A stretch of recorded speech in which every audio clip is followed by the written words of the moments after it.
एआईएडीएमके में फूट के आसार बढ़ गए हैं। तमिलनाडु के कार्यवाहक मुख्यमंत्री ओ पनीरसेल्वम पार्टी महासचिव शशिकला नटराजन के खिलाफ खुलकर खड़े हो गए हैं।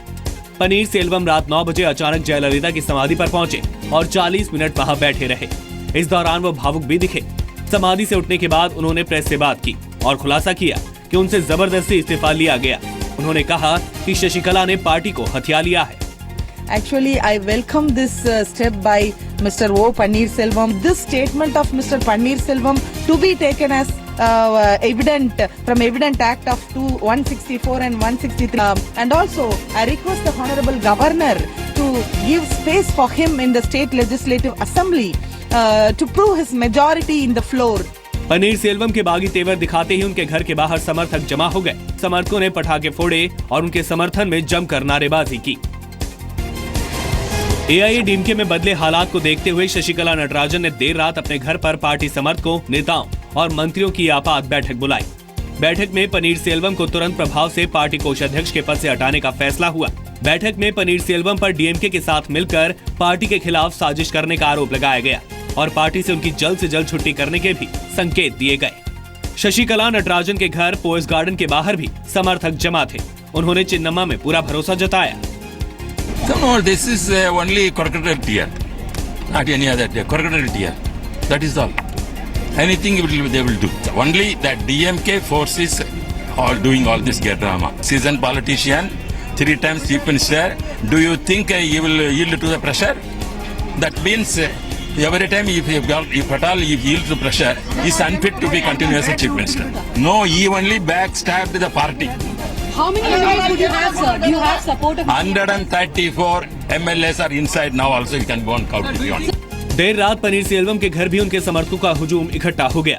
पटाखे फोड़े गए, समर्थन में नारेबाजी भी हुई। शशिकला नटराजन के घर पोएस गार्डन के बाहर इकट्ठा हुए समर्थकों ने चिन्नम्मा में पूरा भरोसा जताया। एआईएडीएमके ने जयललिता के साथ मौत से पहले धक्का मुक्की होने के आरोपों को भी खारिज किया है। पार्टी के बागी नेता पीएच पांडियन ने कल प्रेस कॉन्फ्रेंस करके आरोप लगाया था। जयललिता की भतीजी दीपा जयकुमार ने भी शशिकला को सीएम बनने से रोकने की मुहिम तेज कर दी है। I don't think it is the right thing to do because the democratically elected candidate should be the chief minister and no one should be forced on the people. AIADMK में गहराए संकट पर डीएमके भी एक्टिव हो गई है। कार्यकारी अध्यक्ष MK Stalin ने पनीरसेल्वम पर नरमी रखते हुए लगातार ट्वीट किए। शशिकला नटराजन मुख्यमंत्री ओ पनीरसेल्वम को खुलकर काम करने नहीं दे रही है। यही बात डीएमके कहती रही है और अब यही बात खुद पनीरसेल्वम ने कही है। एक व्यक्ति जिसे राज्यपाल ने मुख्यमंत्री पद की शपथ दिलाई थी, उसे इस्तीफा देने के लिए धमकाया गया। जिन्होंने ऐसा किया, उनके खिलाफ कड़ी कार्रवाई होनी चाहिए। यूपी में पहले चरण के चुनाव में आज प्रचार का घमासान है। पीएम मोदी आज दोपहर 12 बजे गाजियाबाद में रैली करेंगे। गाजियाबाद के कमला नेहरू ग्राउंड में बीजेपी ने 1 लाख से ज्यादा लोगों के जुटने का दावा किया है। पीएम के अलावा बीजेपी के 15 दिग्गज नेता यूपी में अलग अलग जगह सभाएं करेंगे। वहीं कांग्रेस उपाध्यक्ष राहुल गांधी हाथरस, बुलंदशहर, हापुड़ और मुरादनगर में कांग्रेस समाजवादी पार्टी गठबंधन के प्रत्याशियों के लिए सभा करेंगे। यूपी के मुख्यमंत्री अखिलेश यादव आज बिजनौर में 2 और रामपुर में 1 रैली करेंगे। इसके अलावा डिम्पल यादव भी आज यूपी के चुनावी मैदान में समाजवादी पार्टी के लिए वोट मांगेंगी। डिम्पल यादव तिरवा, छिबरामऊ, कन्नौज में रैली करेंगी। बीएसपी सुप्रीमो मायावती शाहजहांपुर और बदायूं में सभा करेंगी। वहीं आरजेडी अध्यक्ष लालू यादव अपने दामाद राहुल यादव के लिए गौतम बुद्ध नगर की सिकंदराबाद सीट पर 3 सभाएं करेंगे।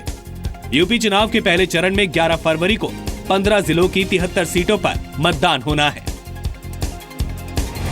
केंद्र सरकार ने पिछले 2 साल में विदेशों में जमा लगभग 16,200 करोड़ रुपए की ब्लैक मनी का पता लगाया है। वित्त मंत्री अरुण जेटली ने राज्यसभा में इसकी जानकारी दी। वित्त मंत्री ने बताया कि एचएसबीसी के विदेशी खातों की जानकारी लीक हुई थी।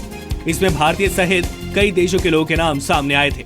खातों की जांच में पता चला कि इन खातों में 8,200 करोड़ रुपए की अघोषित आय जमा हुई है। इसके अलावा international consortium of investigative journalist यानी ICIJ ने कुछ भारतीयों के खातों की जानकारी को साझा किया। इससे पता चला कि विदेश में भारतीयों के खातों में 8,000 करोड़ रुपए की अघोषित आय जमा हुई है। जेटली ने कहा कि विदेश में कितनी ब्लैक मनी है, इसकी कोई आधिकारिक जानकारी नहीं है, लेकिन सरकार वो सभी कदम उठा रही है जिससे पैसा वापस देश में लाया जा सके।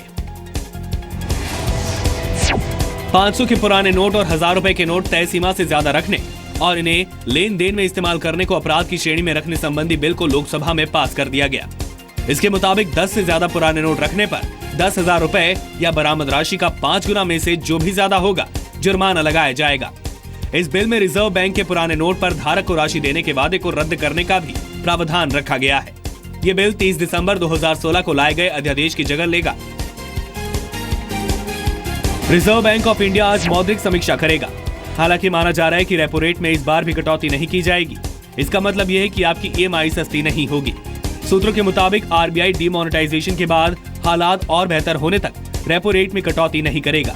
हालांकि मार्केट एक्सपर्ट का मानना है कि इस बार 25 बेसिस पॉइंट्स की कटौती हो सकती है। रेपो रेट फिलहाल 6.25% है। चीन एक बार फिर आतंकी मसूद अजहर को आतंकी घोषित कराने की कोशिशों में आड़े आ गया है। UN में अजहर पर बैन का प्रस्ताव अमेरिका ने फ्रांस के साथ मिलकर रखा था।